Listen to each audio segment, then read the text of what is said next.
오늘 본문의 위치를 보시면 팔복의 말씀이 나오고 마태복음 5장 1절로 12절, 그 다음에 세상의 소금과 빛의 사명이 이어지고 있다는 것입니다. 즉 천국의 복을 받은 성도라고 하면 이제는 세상에 나가서 받은 바 복을 나눠주며 살아야 될 사명이 있다는 것입니다. 고난과 책임은 항상 함께 가야 합니다. 대통령의 자녀이면 대통령의 자녀라고 하는 자랑스러운 그러한 권한이 있다고 하면 그만큼 더 큰 책임도 따릅니다. 하나님의 자녀라고 하면 하나님의 자녀답게 살아야만이 우리는 모두에게 존중받을 수가 있다는 것입니다. 천국 백성이라고 하면 천국 백성답게 살아가야 될 사명이 우리에게 있는데, 이것이 한마디로 소금과 빛의 사명입니다. 산상수훈에 보면 결론 부분에 마태복음 7장 21절을 같이 한번 보세요. 봉독합니다. 나더러 주여 주여 하는 자마다 천국에 다 들어갈 것이 아니요 다만 하늘에 계신 내 아버지의 뜻대로 행하는 자라야 들어가리라. 주여 주여 부르짖는 것도 참 중요하지만 더 중요한 것은 실천하느냐, 이 성경 말씀대로 우리가 살고자 몸부림치고 있는가, 그것을 강조하신 말씀인 줄로 믿습니다. 왜 그럴까요? 믿지 않는 사람들은 우리 성도의 말을 보고 믿는 것이 아니라 우리의 삶을 보고 따라오기 때문입니다. 복음 따로 삶 따로의 분리된 모습으로는 더 이상의 능력이 나타날 수가 없습니다. 오늘 이 시간 소금과 빛의 사명을 묵상하고 우리의 모든 삶 속에서 소금과 빛의 사명을 다시 감당하는 그러한 전환점이 되기를 진심으로 축복합니다. 먼저 첫째로 그리스도인은 세상에 소금의 사명이 있습니다. 13절에 보니까 너희는 세상의 소금이니 소금이 만일 그 맛을 잃으면 무엇으로 짜게 하리요? 같이 보세요. 후에는 아무 쓸데없어 다만 밖에 버려져 사람에게 밟힐 뿐이니라. 아멘. 소금이라. 이 소금의 어원을 따져보면 봉급생활자. 소금은 어디에서 유래됐습니까? 소금의 어원은 라틴어에서 왔는데, 봉급생활자라고 할 때 셀러리맨이라고 할 때 셀러리라는 것이 바로 라틴어 살라리우스, 소금에서 유래된 말이라고 합니다. 당시 로마 군인들에게, 초창기 로마 군인들에게 봉급으로 준 소금, 거기에서 소금이 바로 봉급과 같아. 소금은 돈과 같고 문자 그대로 금과 같이, 작은 금과 같이 소중한 것이 소금입니다. 왜 그럴까요? 소금은 맛을 내기 때문입니다. 소금이 들어가지 아니하면, 음식에 간이 맞지 아니하면 맛있다라고 할 수가 없습니다. 음식물을 대접할 때 꼭 물어보지 않습니까? 간이 맞습니까? 아주 내 입맛에 딱 맞습니다. 이 간이 맞다는 것은 소금 간이 적절하게 들어가, 너무 짜지도 아니하고 너무 또 싱겁지도 않고 적절하게 될 때 내 입맛에 꼭 맞습니다, 이렇게 우리가 이야기하지 않습니까? 아무리 좋은 음식이라 할지라도 소금이 빠지면 음식의 맛을 낼 수가 없습니다. 우리 그리스도인의 사명이 여기에 있다는 것입니다. 소금처럼 맛을 내야 됩니다. 우리가 가는 곳마다, 그리스도인들이 가는 곳마다 그리스도의 맛을 내야 한다는 것입니다. 가정에 가면 가정의 맛을 내고, 직장에 가면 직장의 맛을 내고, 동네에 가면 동네 이웃과의 관계에서 맛을 낼 수 있어야 한다는 것입니다. 그런데 소금에게 배울 점은, 소금이 맛을 내기 위해서는 소금이 녹아지지 않으면 안 됩니다. 소금은 녹아질 때 사명을 감당할 수가 있습니다. 소금은 녹아져서 음식물 속으로 들어가야 합니다. 자신의 형체는 사라지고 음식 안에 스며들 때, 녹아들 때 비로소 맛을 낼 수가 있지 않습니까? 소금이 자기 형체를 주장하면 안 돼요.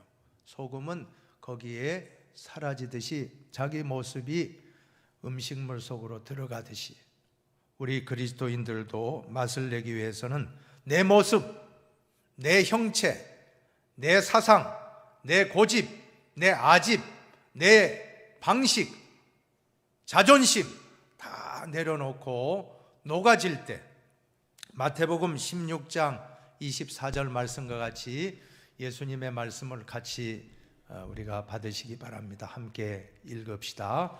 이에 예수께서 제자들에게 이르시되 누구든지 나를 따라오려거든 자기를 부인하고 자기 십자가를 지고 나를 따를 것이니라. 아멘. 예, 자기를 부인한다. 자기를 부인한다는 것이 바로 나 자신을 소금처럼 녹아지게 나의 형체, 나의 자아, 나의 욕심, 나의 모든 고집, 아집 이런 것들을 다 내려놓고 내 모습이 부인될 때 비로소 맛을 낼 수가 있다는 것입니다. 내가 죽을 때 예수님이 살아나고 그 예수님을 보여줄 때 세상에서 맛을 내는 가정에서 직장에서 내 자아가 살아나면 절대로 맛이 없습니다. 그러나 내 자신이 녹아지고 예수님이 나타날 때 아내가 감화 감동받고 남편이 감화 감동받고 자녀가 감화 감동받고 부모님들이 가정 친척이 감화 감동 이것이 바로 복음인 줄로 믿으시기를 축원합니다. 내가 녹아지지 아니하면 안 되겠습니다. 소금처럼 자기를 희생하고 헌신할 때 그 가정을 살립니다. 그 직장을 살립니다. 교회를 살립니다. 오늘 우리 교회에서도 소금 같은 신자분들이 많아지기를 축원합니다. 소금 같은 성도가 많아질 때 그 교회는 가만히 있어도 부흥되게 될 줄로 믿습니다. 자, 그런데 오늘 성경에서 강조점은 교회에서의 소금이 아니라 세상의 소금이라고 말씀하고 있습니다. 저는 지난주 중에 100세 철학자이신 연세대 명예교수 김영석 교수님의 책을 읽으면서 많은 도전을 받았습니다. 그 책의 제목이 교회 밖 하나님 나라라고 하는 책인데 이 책에서 저자가 강조하는 것은 교회의 존재 목적이 단순히 교회가 아니라 교회의 존재 목적은 세상에서의 소금과 빛의 사명을 감당해야 된다는 것을 계속 강조하고 있습니다. 그동안 우리 한국교회가 너무나도 교회 중심으로 교회에서 복을 받고 교회에서 교인들끼리 교제하고 교회에서 서로 사랑하고 봉사하고 교회에서만 있었는데 세상에서의 소금과 빛이 부족했음을 이 노학자가 잘 우리에게 교훈해 주었다라고 저는 생각했습니다. 신앙생활이 교회 안에서만 안주하고 세상으로 나가지 못한다면 예수님의 가르침은 완성될 수가 없다는 것입니다. 우리끼리 복받고 우리끼리 천당 간다 그 생각에서 벗어나서 나만 아니라 옆에 있는 이웃도 안 믿는 일가 친척도 다 복받고 다 천당 가야 될 거 아닙니까? 그러기 위해서 우리가 소금이 되어야 한다라고 하는 것입니다.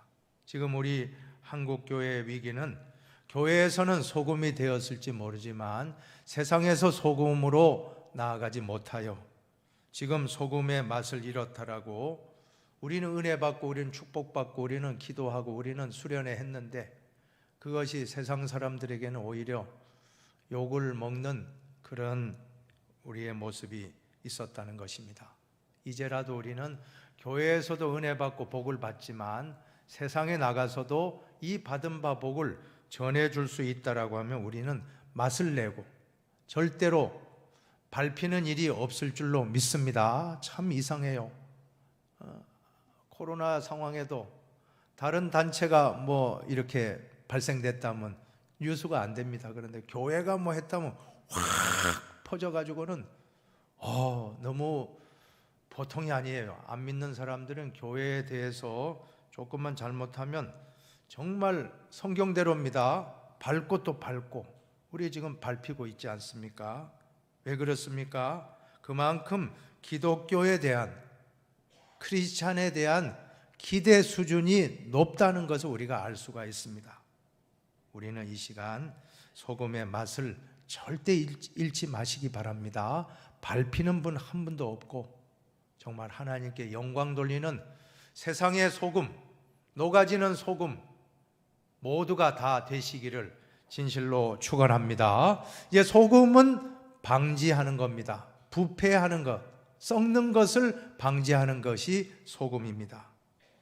음식물 중에서 생선을 보관할 때 자반이라고 해서 소금을 뿌려서 놓아두면 잘 보존돼 쉽게 상하지 않습니다. 자반이라는 것이 바로 방부제 역할인데, 플루타크라고 하는 분은 소금의 가치를 이렇게 이야기했습니다. 죽은 몸 속에 새로운 영혼을 주입해 주는 게 바로 소금과 같다.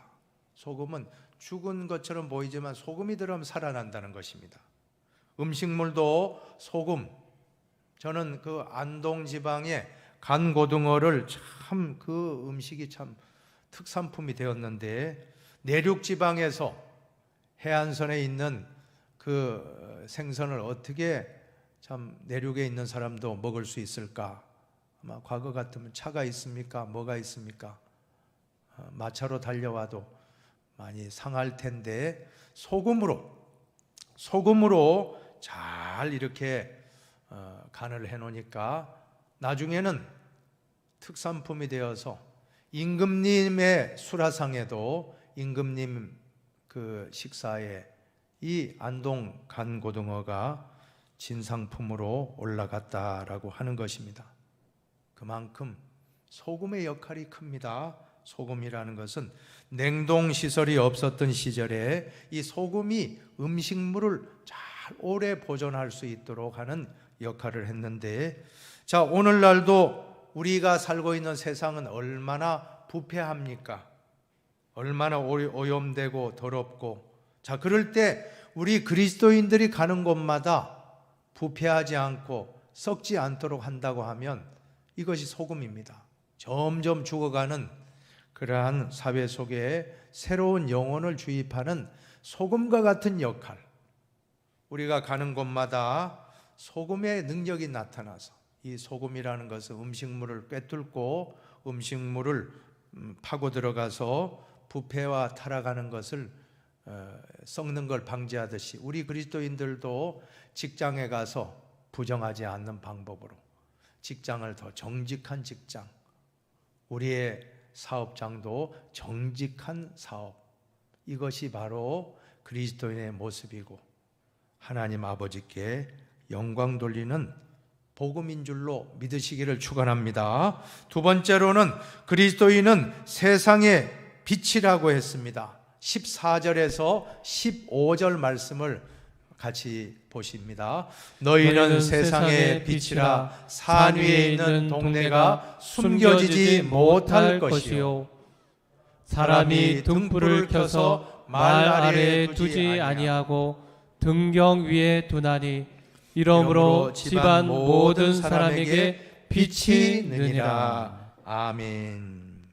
우리는 소금과 같이, 소금은 조금 은밀하게 녹아져서 안 보이는 겁니다. 소금은 안 보이지만 맛을 내요. 소금은 안 보이지만 부패하지 않게 조용히 그리스도인이 있는 곳이 정말 맛을 내고 행복해지고 또 정직한 사회가 되는 것입니다.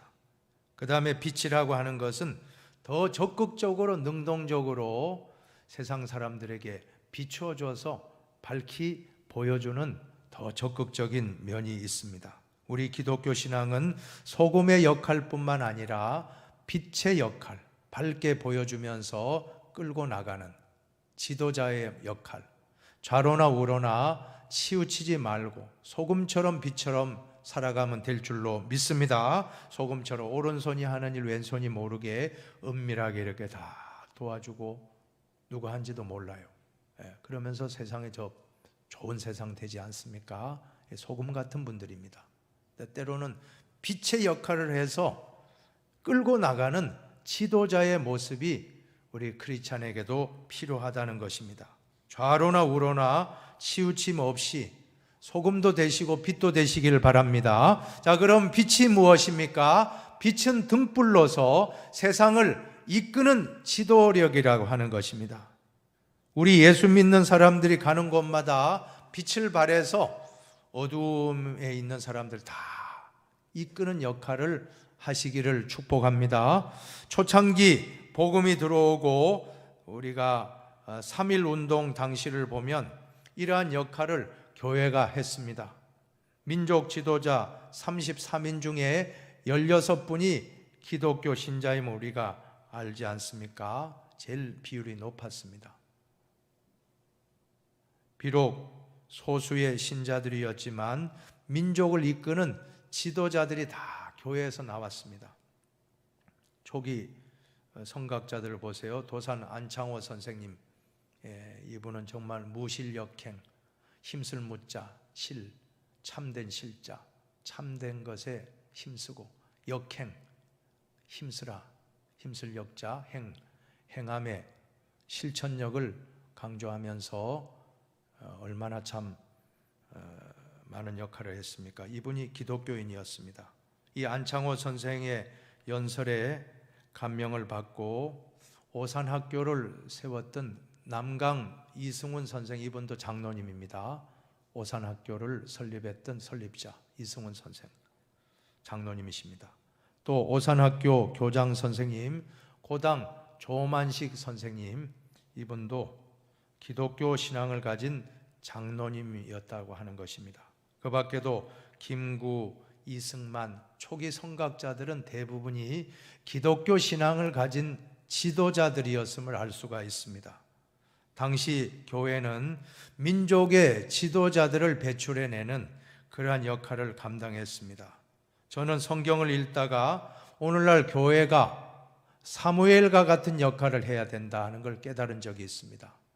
사무엘이 다윗을 발굴하여 이스라엘 나라의 위대한 왕으로 세웠던 것처럼 오늘 한국교회도 사무엘과 같은 역할로 지도자들이 교회에서 키워내서 정치계, 사회계, 경제계 모든 문화예술계까지 기독교 정신으로 나라를 이끄는 정치, 경제, 사회, 교육, 문화, 예술, 체육 등등 각계각층의 지도력이 있는 분들을 배출해야 할 때라고 하는 것입니다.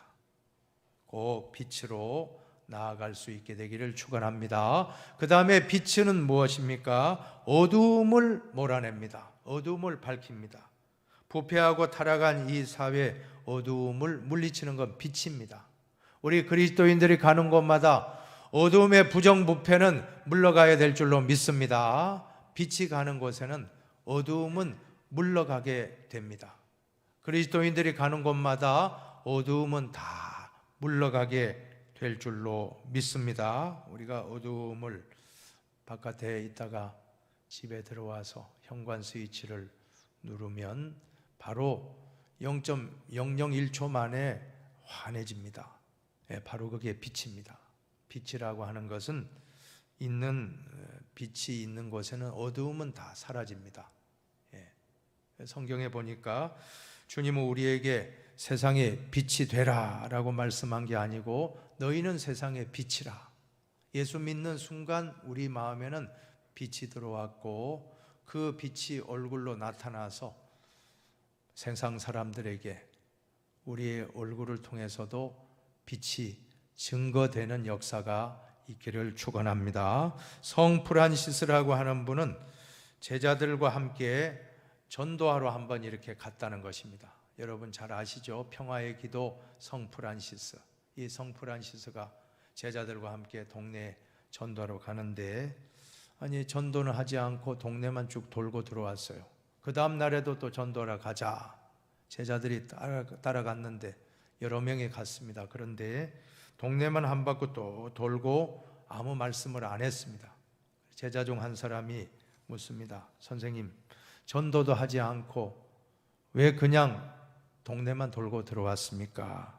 그랬더니 벌써 다 전도 다 되었느니라. 이미 빛이 있는 곳에, 우리가 빛인데 빛이 있는 곳에 어둠은 다 물러갔기 때문에 이미 다 전도가 되었다. 여러분, 우리의 얼굴이 전도지가 되고 그리스도의 빛이 되면 전도는 다 될 줄로 믿으시길 바랍니다. 우리 가정에서 예수님을 모신 곳에는 우리 얼굴이 환하게 빛날 때 남편이 구원받고 자녀가 구원받고 친척이 구원받고 우리 직장에 예수 믿는 사람 한 사람이 가서 그 얼굴이 환하게 빛날 때 그 직장이 구원받는 역사가 복음인 줄로 믿으시기를 축원합니다. 촛불이 있는 곳에는 촛불만큼 어둠이 물러가고 호롱불이 있는 곳에는 호롱불만큼 비춰지고 형광등이 있는 곳 형광등만큼 서치라이트는 서치라이트 태양이 있는 곳 태양만큼 환하게 빛은 바로 그와 같은 것입니다. 빛이 있는 만큼 그만큼 어둠은 사라지는 것입니다. 오늘 그래서 중요한 것은 오직 예수님을 바라보시기 바랍니다. 예수님을 바라볼 때 빛의 사명을 감당할 수가 있습니다. 요한복음 8장 12절에 보니까 나는 세상의 빛이니, 예수님만이 빛입니다. 나는 세상의 빛이니, 세상의 빛은 오직 예수님 한 분밖에 없습니다. 그러면 우리가 빛의 사명을 감당하기 위해서는 어떻게 하면 되겠습니까? 빛이 되신 주님을 바라보십시다. 주님을 바라보면 마치 달이 반사하는 것이 달빛입니다. 달은 빛이 없습니다. 태양의 빛을 받아서 이 빛이 반사되는 것이 달빛인데, 달이 태양과 딱 정면으로 볼 땐 보름달이 되고 조금 비스듬하게 옆에서 보면 반달이 되고 초승달이 된다고 하지 않습니까? 우리도 예수님의 얼굴을 항상 바라볼 때 우리는 그 예수님의 얼굴에서 나는 광채를 받아서 가정에 가서 이 빛을, 직장에 가서 이 빛을 반사하는 그 빛인 것입니다. 우리 한번 같이 낮의 해처럼 밤의 달처럼 이 찬양 아시죠? 한번 같이 불러보시겠습니다. 우리 반주에 맞춰서 함께 1절만 같이 부르겠습니다. 낮은 해처럼.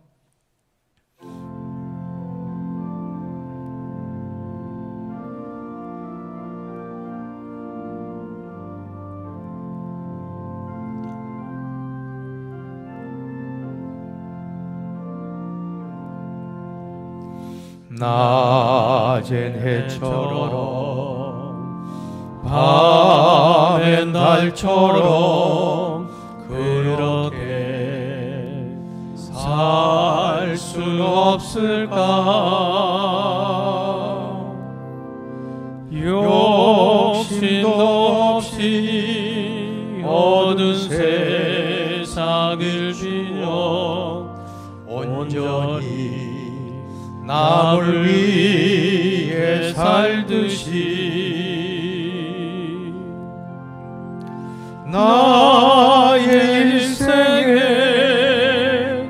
꿈이 있다면 이 땅에 빛과 소금 되어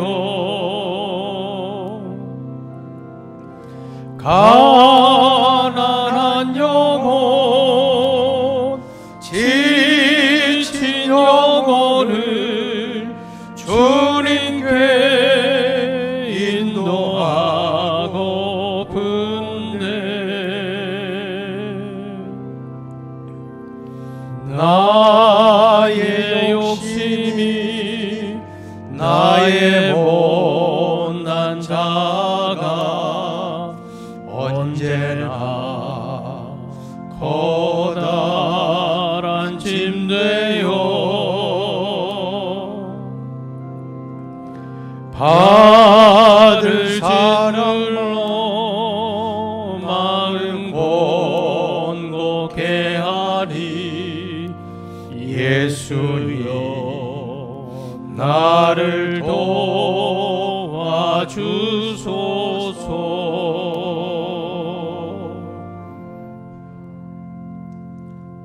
아멘. 우리 힘으로는 안 됩니다. 우리가 소금이 되고 빛이 되라고 했지만 예수님이 아니면 우리는 맛을 내지 못하고 또 우리는 어두움에 빠질 수밖에 없습니다. 오늘 이 시간 예수님을 다시금 영접하고 돌아가시기 바랍니다. 빛이 되신 예수님 내게 오면 우리는 그 빛을 다른 사람들에게 전해줄 수가 있을 것입니다. 오늘 예수여 나를 도와주소서. 오늘 우리의 기도가 되기를 진실로 축원합니다. 자, 그래서 이제 세 번째로 주시는 말씀은 빛과 소금이 되면 사람들에게 착한 행실을 보여주게 되면 하나님께 영광을 돌리게 된다라고 하는 것입니다. 같이 16절을 한번 보세요. 16절 말씀입니다. 이같이 너희 빛이 사람 앞에 비치게 하여 그들로 너희 착한 행실을 보고 하늘에 계신 너희 아버지께 영광을 돌리게 하라. 아멘. 우리 인생의 제일 되는 목적 돈이 아니에요. 돈을 버는 것이 목적이라면 그보다 허망한 게 없을 것입니다. 돈은 목적이 될 수 없습니다. 높은 위치에 올라가는 것, 권력도 아닙니다. 명예도 아닙니다. 이런 것들은 수단이지 이러한 것이 목적이 된다면 그거 달성하는 순간 그 사람은 끝나는 겁니다. 그러나 이러한 것들은 수단이고 이러한 것들을 활용해서 우리는 하나님께 영광 돌리기 위해서 또 이웃을 사랑하기 위해서 돈도 사용하시고 명예도 사용하시고 또 권력도 사용한다라고 하면 얼마나 보람되고 이것은 영원한 기쁨이 있는 줄로 믿으시기를 축원합니다. 자, 믿지 않는 사람들이 그러한 행실을 볼 때 하나님 아버지께 영광 돌리게 된다 하는 말씀이 오늘 우리에게 주신 말씀입니다. 산상수훈의 핵심은 나 자신만, 나 혼자만 구원받고 축복받고 천당 가면 다 된다 이런 게 아닙니다. 그것은 정말 아주 낮은 수준의 신앙입니다. 산상수훈에서 예수님의 말씀은 같이 읽어봅시다. 나 때문에 믿지 않는 사람들이 복을 받고 행복해지는 일에 축복의 통로가 되는 것입니다. 소금과 빛이 바로 그런 것 아닙니까? 소금도 유익하고 빛도 유익하고 나만 유익한 게 아니고 다른 사람이 더 유익한 것이 소금과 빛입니다. 한국유리의 창업자인 최태섭 장로님을 좀 소개하고 말씀을 마치려고 합니다. 이분은 만주에서 사업을 크게 했는데 중국 공산당 혁명이 일어나서 부르주아들, 가진 자들, 유산 계급자들, 지주들, 사업가들, 기업 경영인들을 다 숙청하는 그러한 일이 있었습니다. 그때 처형당하기 직전인데 그 회사의 직원들이 저분 절대 죽이면 안 됩니다. 우리 어려울 때 이렇게 도왔습니다. 나 어려울 때 저 사장님이 우리를 도와서 우리가 다 어려움을 이겨냈으니 저분은 절대 해치지 마십시오 해서 살아났다는 겁니다. 학창시절에 기독교 학교인 오산학교, 아까 남강선생, 고당선생 그 학교 오산학교에서 기독교 정신을 배우고 기업을 운영할 때 단지 돈만 버는 것이 아니라 이것이 예수님의 사랑을 실천하고 또 이웃을 도와주고 직원을 행복하게 하는 목적을 두고 사업을 하라 이런 말씀을 듣고 예수님의 정신대로 실천을 했기 때문에 그 위기 상황에서 목숨을 건졌다는 겁니다. 그리고 한국에 들어와서 사업을 하게 되었는데 6.25 동란이 일어나고 일사후퇴 때 피난을 가게 되는데 그때 은행에 사업가의 은행에 만기가 돌아온 부채가 있었는데 은행에 가서 부채를 갚으러 갔다는 겁니다. 그러니까 은행 창구 직원이 아니 지금 빨리 피난하시고 나중에 갚아도 되니까 빨리 가십시오 하는데 다시 못 올 수도 있기 때문에 이 돈만큼 내가 갚아야만이 갈 수 있습니다 해서 피난을 늦게 가고 그 모든 돈을 다 갚고 피난을 내려왔습니다. 그래서 전쟁이 끝나고 제주도에서 사업을 하는데 자금이 부족해서 은행에 대출을 받아야 되는데 아무것도 없어요. 하나는 신용, 내가 꼭 갚을 때니까 제발 좀 대출해 주시오 하고 갔는데 참 기적이 일어났어요. 그때 있었던 은행 창구 직원이 그 제주도 지점의 대표자로, 대출 책임자로 왔다는 거예요. 그러면서 최태섭 씨, 당신 같은 분이라면 대출해 주겠습니다 해가지고는 큰 돈을 대출받아서 사업도 일어나고, 나중에는 유리 한 분야에 집중해서 우리나라가 유리 수입국이었는데 유리 수출국으로 되는데 나라에도 큰 기여를 하고, 이 장로님의 목표는 오직 한 가지, 나라 사랑과 더불어서 직원들을 행복하게 하는 목적, 직원들이 우리 직장에서 잘 꿈을 이루고 행복하게 되는 이 한 가지. 그래서 그분의 좌우명은 사랑의 빚진 자. 한번 따라 합시다. 사랑의 빚진 자. 사랑의 빚진 자. 예수님의 사랑이 너무 크기 때문에 그 예수님의 사랑을 직장, 사업장에서 직원들에게 베풀고 또 사회에 베풀고 하는 그런 일을 했더니, 노사가 화목하니까, 직원들이 행복하니까 노조위원장이 이 회장님을 존경하는 기업인으로 생각할 만큼 놀라운 일이 일어났다는 것입니다. 그분이 장로님이라고 하니까 믿지 않는 직원들을 통해서도 얼마나 하나님의 이름이 높임받고 영광을 받으셨겠습니까? 그 장로님의 별명은 저는 예수님 동생이라고 제가 부르고 싶어요. 최태섭 장로님은 예수님 동생쯤 되는 분이다 생각됩니다. 여러분, 우리도 직장이나 사업장에서 최 장로님처럼 적어도 예수님 동생이라는 말을 한 번은 꼭 듣고 천국 가시기를 진심으로 축원합니다. 오늘 우리는 세상의 소금과 빛의 사명을 우리가 말씀을 받았는데, 함께 여러분이 듣고 끝나면 기억나지 않습니다. 한번 읽는 가운데 새기고 돌아가시길 바라겠습니다. 첫째, 같이 읽읍시다. 그리스도인은 세상의 소금입니다. 세상 속으로 녹아져야 합니다. 세상에 녹아져서 맛을 냅시다. 두 번째, 그리스도인은 세상의 빛입니다. 어둠을 밝히고 이끄는 지도력입니다. 셋째, 세상 사람들에게 사랑과 정직으로 착한 행실을 보여주어 하나님께 영광을 돌립시다. 아멘. 마지막으로 작은 예수가 됩시다. 예수님 동생이라는 말을 들읍시다. 꼭 들읍시다. 예수님 동생 같은 목사, 예수님 동생 같은 장로, 예수님 동생이라는 권사님 다 되시기를, 집사님 되시기를, 성도님 되시기를 진실로 축복하겠습니다.